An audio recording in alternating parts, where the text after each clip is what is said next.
Salam sejahtera, terima kasih karena bersama dengan saya di Nazilin Unity Channel.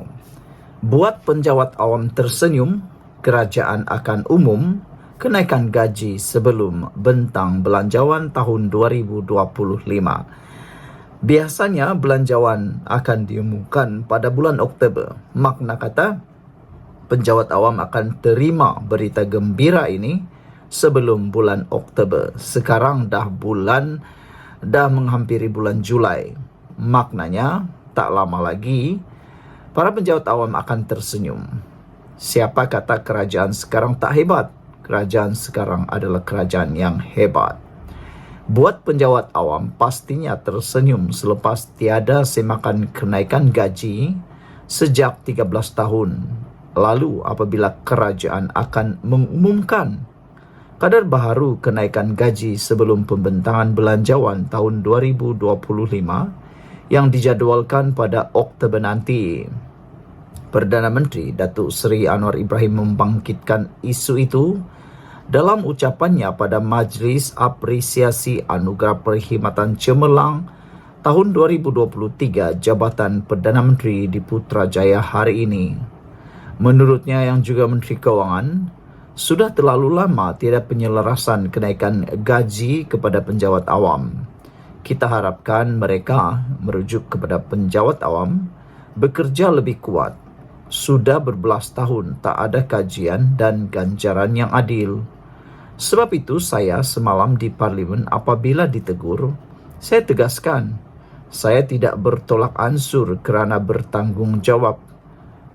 Kena tanggungjawab kita untuk memberikan apa yang mampu dan munasabah kepada penjawat awam, dan insyaAllah saya akan umumkan sebelum bajet atau belanjawan tahun ini, kata Perdana Menteri. Pada 1 Mei lalu, Anwar Ibrahim mengumumkan kenaikan gaji penjawat awam melebihi 13% bermula Disember nanti, sekaligus muncul antara kenaikan tertinggi yang diumumkan. Saudara-saudara sekalian, ini satu berita yang sangat baik untuk para penjawat awam, dan pastinya ianya juga akan seimbang dengan orang-orang yang bekerja di swasta. Nantikan gaji progresif yang akan diumumkan oleh Anwar Ibrahim penguatkuasaannya tak lama lagi. Sekian dulu untuk kali ini, bye-bye. Teruk Tuan Ibrahim Tuan Man kena kali ini.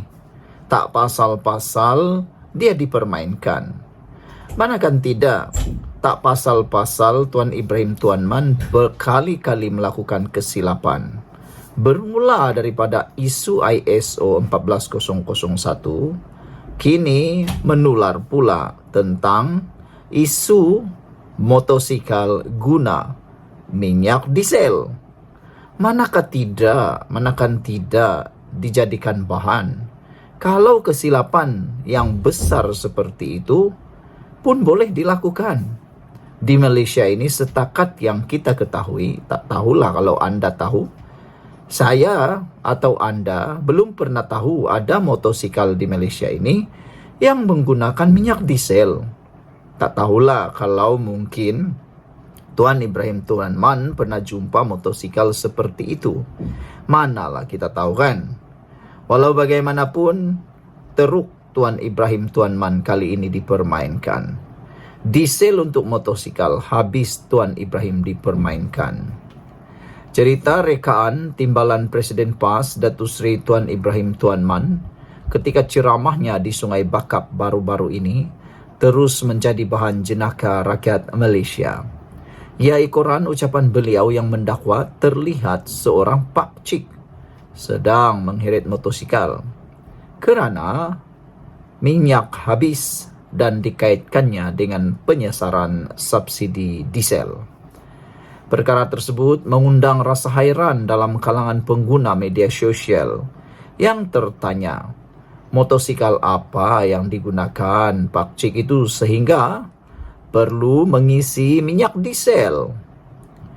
Lantas itu juga satu akaun TikTok tular selepas memuat naik sketsa pendek yang menyindir pemimpin PAS tersebut dengan melakonkan kembali gelagat seorang lelaki mengheret motosikal di tepi jalan.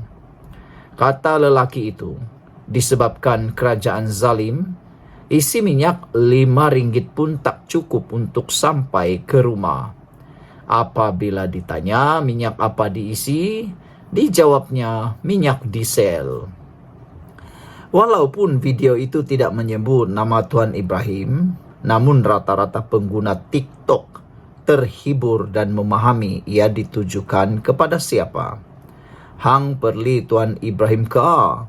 Komen seorang individu beserta emoji gelak. Terbaik saudara, terhibur. Minta izin simpan. Kita nak post di kumpulan WhatsApp kampung, kata alias.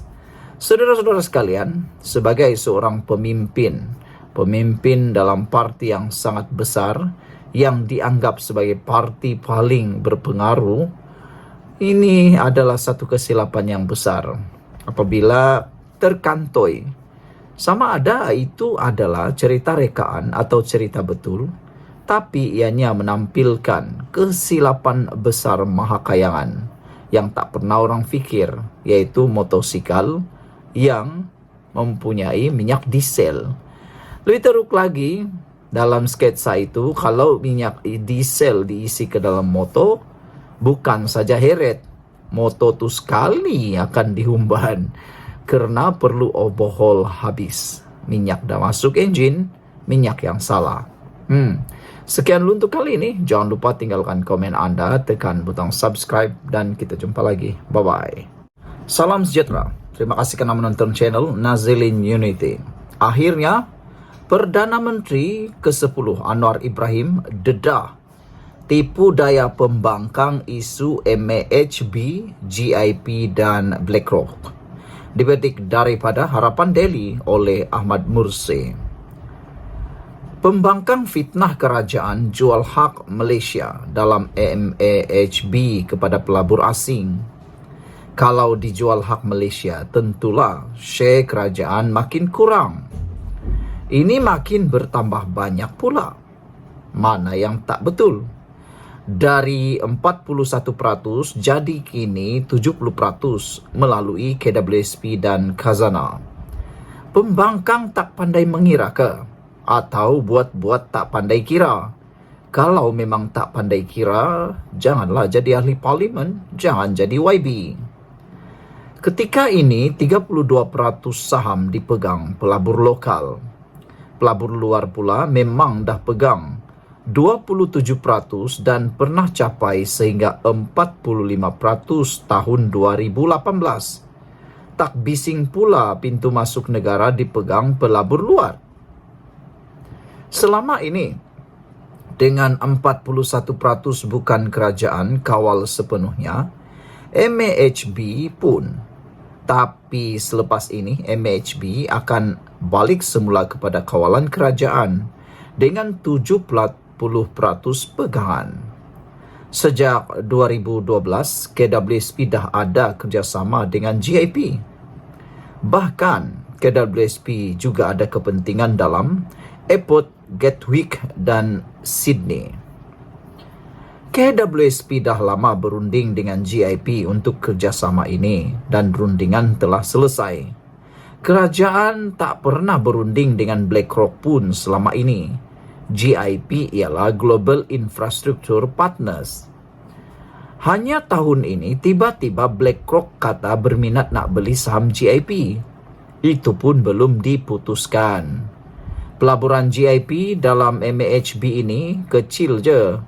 Hanya 5% dari keseluruhan profitnya, iaitu $112 bilion seluruh dunia sebagai pengurus infrastruktur terkemuka. Kepakaran itu yang nak dibawa masuk selain nak suntik dana. Perdana Menteri ke-10 Anwar Ibrahim kata, modal yang akan masuk RM10 bilion jika kerjasama dengan GIP ini dibuat. Boleh guna untuk majukan perniagaan MAHB dan bangunkan lapangan terbang. Tak perlu kerajaan berhutang dan dana negara boleh digunakan ke tempat lain. GIP dan Lembaga Pelaburan Abu Dhabi ADIA akan beli dari 27% saham yang memang kini dipegang pelabur luar dan akan jadi 30%. Jadi tuduhan pembangkang itu fitnah. MHB hanya pengurus lapangan terbang. Lapangan itu kekal hak milik kerajaan. Sama seperti lapangan terbang Sibaha, Gökhan, Istanbul yang MHB urus. Lapangan itu masih kekal milik kerajaan Turkiye. Tawaran dibuka pada banyak pihak. Dari 145 syarikat yang layak, hanya 5. Tapi yang setuju dengan syarat kerajaan hanya GIP, yaitu syaratnya CEO dan pengurus serta saham majoriti kita yang pegang. Tak banyak yang sanggup.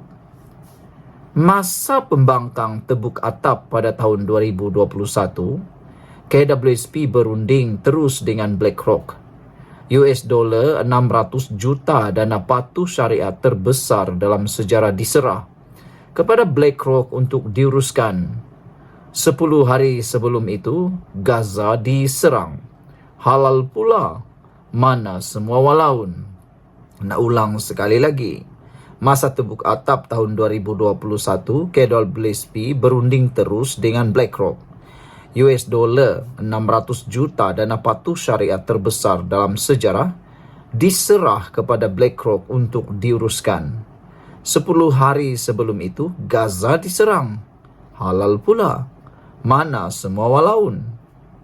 Kerajaan Madani paling tegas halau syarikat Israel. Kapal yang masuk zaman tebuk atap pun dihalang zaman Madani. Tapi kalau syarikat besar yang pro-Israel nak dihalau, bukan Google je, bukan BlackRock je, Apple, Google, Microsoft, Nvidia, Intel, Facebook yang kuasai WhatsApp dan Instagram, semualah kena halau keluar. Pembangkang dah terpedaya dengan propaganda Zionist yang kata genocide di Palestin ini baru je bermula. Walhal dah 75 tahun genocide ini berlaku. Sekian untuk kali ini. Jangan lupa tinggalkan komen anda, tekan butang subscribe. Kita jumpa lagi. Bye-bye. Salam sejahtera. Terima kasih karena bersama dengan saya di Nazilin Unity Channel. Pendedahan kali ini paling mengejutkan kita berkaitan dengan SRC Internasional, kes yang telah menyebabkan Najib Tun Razak dipenjarakan di penjara Kajang. Hari ini sekali lagi pendedahan baharu yang memang kita tak pernah sangka bakal didedahkan oleh bekas pengarah sendiri. Apabila beliau kata banyak unsur jenayah dalam pengurusan SRC. Itu pengakuan sendiri yang dibuat oleh bekas pengarah. Kalau dah bekas pengarah yang menyatakannya, nak nafikan macam mana lagi? Apalagi yang boleh dinafikan? Subuh Muhammad Nak Yasin berkata, bekas Ketua Pegawai Eksekutif Nik Faisal Arif Kamil juga berbohong berhubung penghantaran balik dana SRC dari luar negara. Seorang bekas pengarah SRC Internasional Sendan Berhad mengakui di Mahkamah Tinggi bahawa terdapat banyak unsur jenayah dan pemalsuan berlaku dalam pengurusan syarikat pelaburan strategik itu. Malah, Subuh Mat Yasin, 73 tahun yang membuat pengakuan itu berkata, bekas Ketua Pegawai Eksekutif Nik Faisal Arif Kamil yang kini menjadi buruan pihak berkuasa berbohong kepada lembaga pengarah berhubung penghantaran balik dana SRC dari luar negara. Oh, adakah ini bermaksud dana yang dikatakan dari luar negara itu sebenarnya tidak dihantar semula? Jadi dana itu dihantar ke mana? Kemana dana-dana itu? Itu persoalan yang harus kita pertimbangkan. Beliau juga berkata, ketika disoal oleh peguam Najib Razak, yaitu Safi Abdullah, sebagai responden pihak ketiga dalam saman sivil bernilai $1.18 billion SRC terhadap bekas Perdana Menteri dan Nik Faisal. Dalam soalan Safi, beliau mengatakan, saya membuktikan kepada anda dan anda bersetuju bahawa terdapat banyak pemalsuan yang berlaku dalam pengurusan. Subuh menjawab, ya benar. Safi bertanya lagi dalam sesi soal jawab, adakah Anda bersetuju dengan saya bahawa Nik Faisal tidak menghantar balik dana walaupun berjanji kepada lembaga? Subuh menjawab, iya. Di soal lanjut oleh peguam sama ada terdapat penyangak dalam pengurusan yang menjalankan rancangan SRC, saksi itu juga menjawab dengan ya. Di bawah pengurusan baharu, SRC memfailkan saman itu pada Mei 2021, mendakwa Najib melakukan pecah amanah dan salah guna kuasa, secara peribadi mendapat manfaat daripada dana syarikat dan menyalahgunakan dana tersebut. Ia juga memohon pengisytiharan mahkamah yang menganggap Najib bertanggung jawab ke atas kerugian syarikat akibat pelanggaran tugas dan amanahnya, dan untuk Najib membayar balik kerugian 42 juta yang ditanggung syarikat itu. Perbicaraan di hadapan Hakim Ahmad Fairuz Zainul Abidin bersambung esok. Saudara-saudara sekalian, ini satu pendedahan yang memang luar biasa. Apabila bekas pengarah SRC sendiri kata dia mengakui banyak unsur jenayah dalam pengurusan SRC. Sekian dulu untuk kali ini. Jangan lupa tinggalkan komen Anda, tekan butang subscribe. Kita jumpa lagi. Bye-bye. Salam sejahtera. Terima kasih kerana bersama dengan saya di Nazilin Unity Channel. Khairuddin. Siapa tak kenal Khairuddin Abu Hassan, penyokong tegar Tun Mahathir Mohamad. Akhirnya kita dikejutkan apabila SPRM mengambil keterangan beliau hari ini. Khairuddin dilaporkan akan diambil keterangan SPRM. Apa kesnya ni sampai Khairuddin diambil keterangan oleh SPRM? Ahli Dewan Tertinggi Muafakat Nasional MN Datuk Seri Khairuddin Abu Hassan akan memberi kenyataan kepada SPRM hari ini.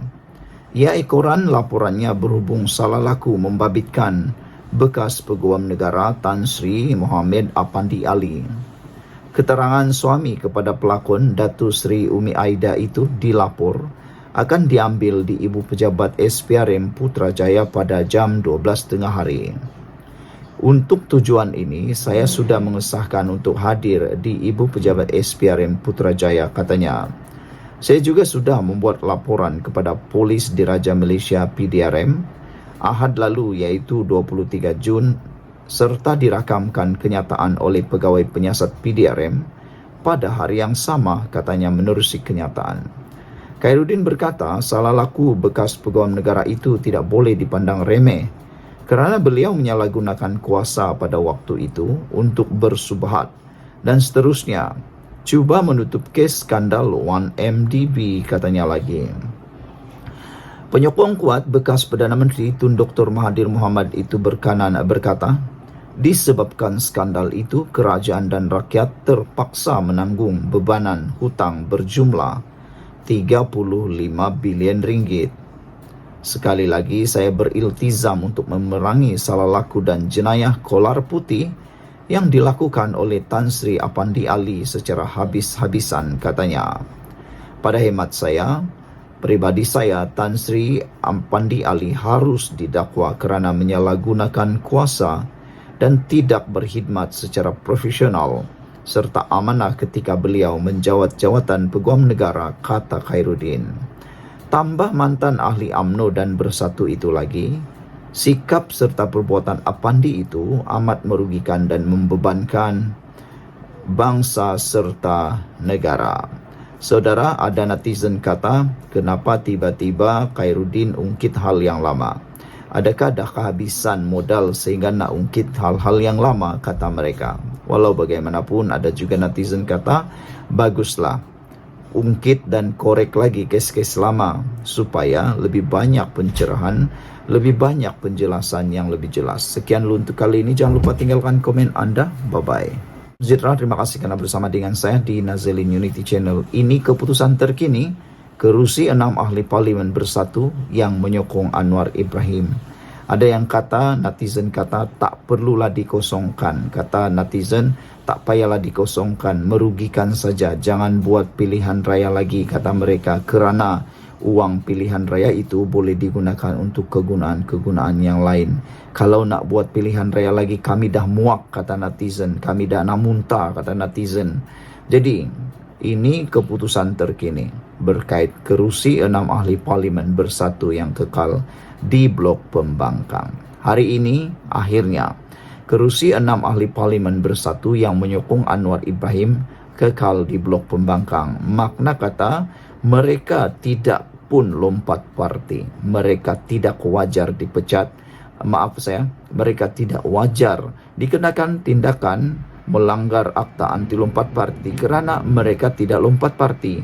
Mereka hanya menyatakan sokongan kepada Anwar Ibrahim. Tapi selepas mereka dipecat, makna kata kini mereka ialah ahli parlimen yang boleh dikatakan bebas.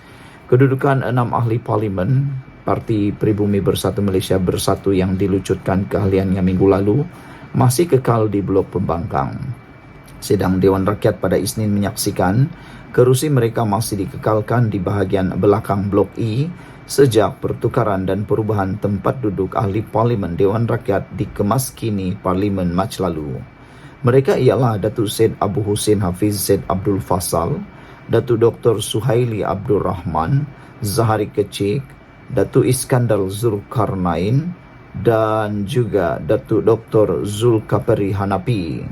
Sebelum ini Bersatu yang diwakili Ketua Whip Datuk Seri Dr. Ronald Kendi mengemukakan notis kepada Speaker Dewan Rakyat Tan Sri Johari Abdul meminta supaya 6 kerusi parlimen di sandang wakil rakyatnya dikosongkan. Notis berkenan dikemuka susulan keputusan Speaker Dewan Undangan Negeri Dun Kelantan Datuk Muhammad Amarnik Abdullah pada 19 Jun lalu yang mengisytiharkan kerusi Dewan Undangan Negeri Nenggiri kosong di luar jangka. Sementara itu, Suhaili ketika dihubungi mengesahkan perkara berkenan dan menjelaskan kedudukan mereka masih kekal di Blok Pembangkang sehingga ada keputusan yang diumumkan kelak, katanya. Selain Speaker Johari tidak buat apa-apa keputusan, selagi Speaker Johari tidak buat apa-apa keputusan, kami masih di Blok Pembangkang, katanya secara ringkas melalui WhatsApp. Turut berada di bahagian sama dengan 6 ahli parlimen ialah ahli parlimen Muar, Syed Saddiq Syed Abdul Rahman. Sekian dulu untuk kali ini. Jangan lupa tinggalkan komen anda. Sila tinggalkan komen anda, tekan butang subscribe. Bye-bye.